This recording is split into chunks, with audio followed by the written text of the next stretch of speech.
This is Mike Peabody for HHTV News. I've reported from some of the worst war zones in history, but today has to be one of the most terrifying of my life. Yes, I'm at the red carpet at the Royal Albert Hall for the Horrible Histories Prom. We've got Vikings, we've got plague victims, we've got Cleopatra and Henry VIII all under the same roof. It's going to be absolute carnage. And I think I can see, yes, it's Charles II. Your Majesty, may we have a quick word? Oh, yes, of course. How's it going? Where's the party at? Yes, I think it's going to be more of a concert than a party. Trust me, wherever I am, there's a party. Oh, there's Queen Victoria. She's a fox, and single since the death of her husband. Yeah, single, yes, but permanently in mourning. Whatever you do, do not mention Albert. Oh, very good, yes. Your Majesty? Your Majesty, welcome to the Royal Albert Hall. Albert! Oh, Albert! Good one, Mike. I was in there. Well, it looks like the show is about to start, so I have to take my seat for what promises to be absolute chaos. Oh, I can't believe I'm late. It's very hard to get a taxi when you're a rat. I'll have to do this old school.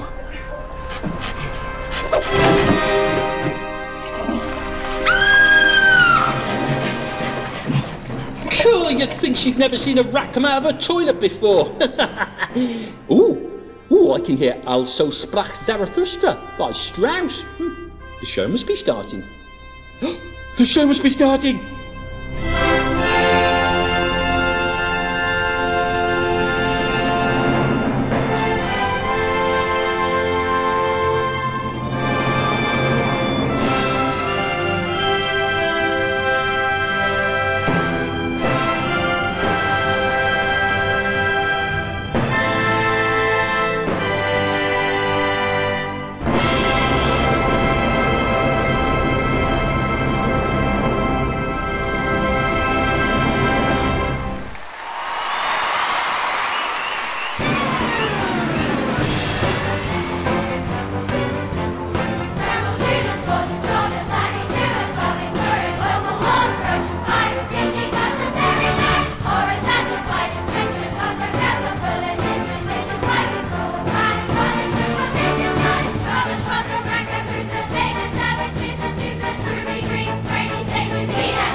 Hello and welcome to HHTV News. The headlines today.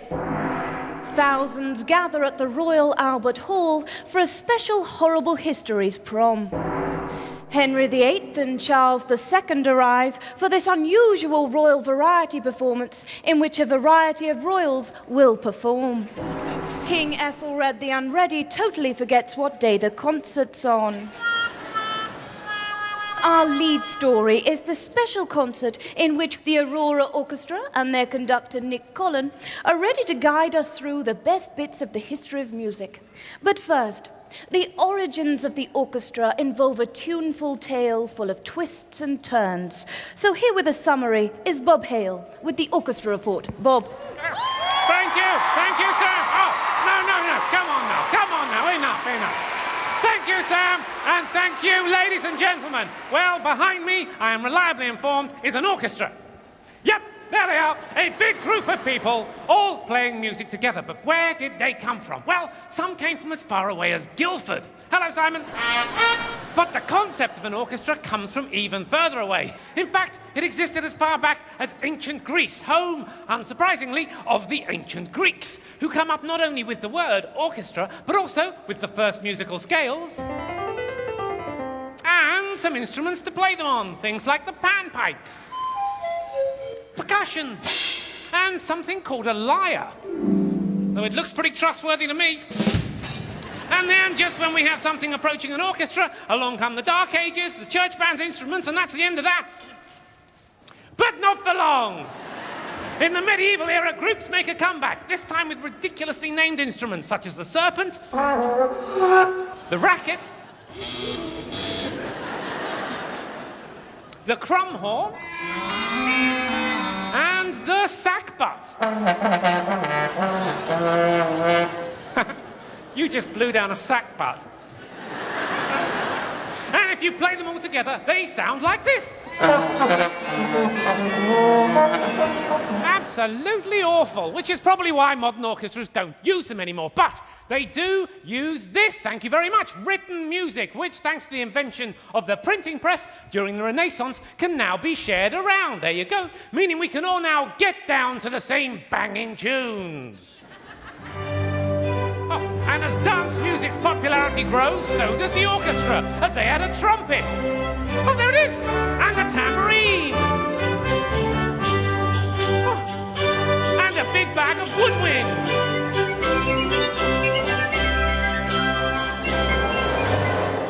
Sorry, part of that was me. Shouldn't have had the bolognese.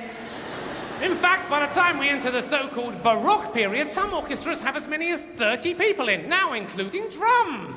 Oh, don't do that! Then, as the Baroque period merges into the classical one, having your own personal composer becomes the in thing. All the best composers are hired by the kings and queens of Europe, meaning if you don't want to work for the royals, you're basically stuck between Baroque and a hard place. Little joke there, nice one, Bobsy. And talking of little, along comes Mozart, who starts writing music at just 2 years old, proving he's a complete genius and a horrible show-off. Then he grows up, writes 1,000 tunes, discovers the clarinet, and then dies. Killed by rival composer Salieri in a jealous rage. Or possibly not, no one really knows. But we do know that while Mozart made a big noise in the music world, it wasn't as big a noise as Beethoven, who, partly because he's deaf, makes the orchestra bigger and louder than ever before, which means as we enter the Romantic period, some orchestras have swollen to a whopping 100 pieces, which is so big and unwieldy, no offense guys, that they need someone to keep them all in time. So conductors appear, hello, and in no time at all becomes bigger and more famous than the orchestra themselves.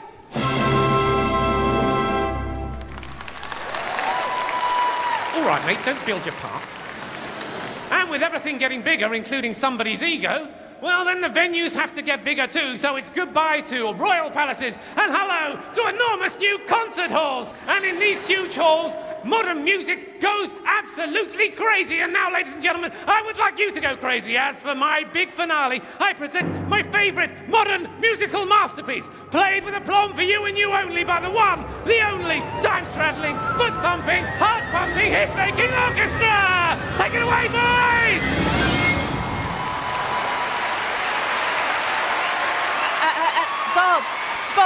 Bob. I can't hear anything. Of course you can't. This is John Cage's classic 4 minutes and 33 seconds. 4.5 minutes of absolute silence. And you enjoy that? Wait, this is the best bit. Oh, so good. Thank you, boys. Thank you for listening. And back to you, Sam. So, it seems that the orchestra as we know it began life in medieval times, which is around the same time as Bob. I heard that. And you were meant to. Coming up next in HHTV News, we go over to the medieval era for... Oh no, wait, I have some breaking news. It seems I'm being told I'm not allowed to start yet because some Georgian kings want to be allowed to sing first. So I will hand you over now, live, to Kings George, and George for the story of the 4 Georges.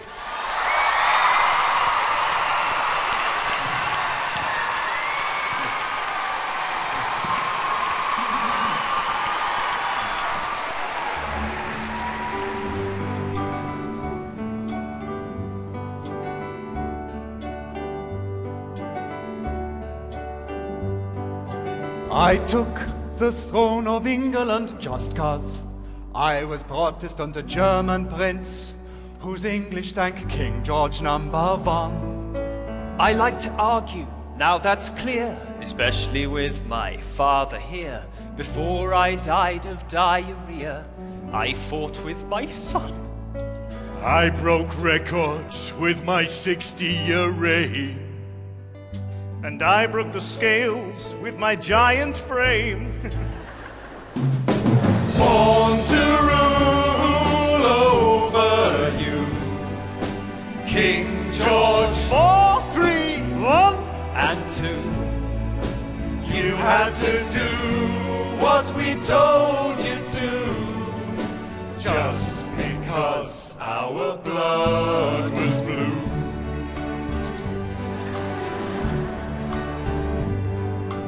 I was the hunk, girls adored me, ladies all swooned before me. They would do anything for me, or I'd have their husbands killed.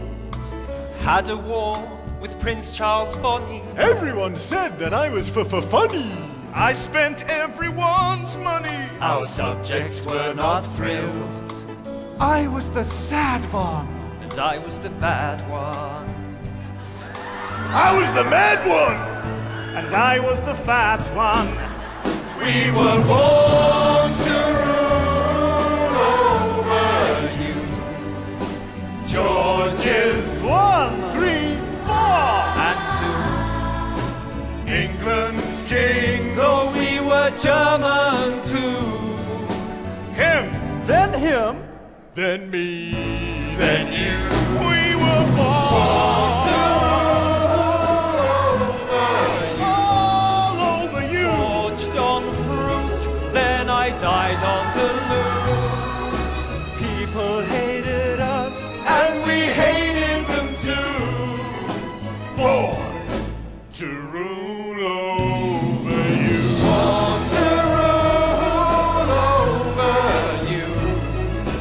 Me, I was as batty as the bonkers kangaroo. Me, I would have been more at home in a zoo. And now, our song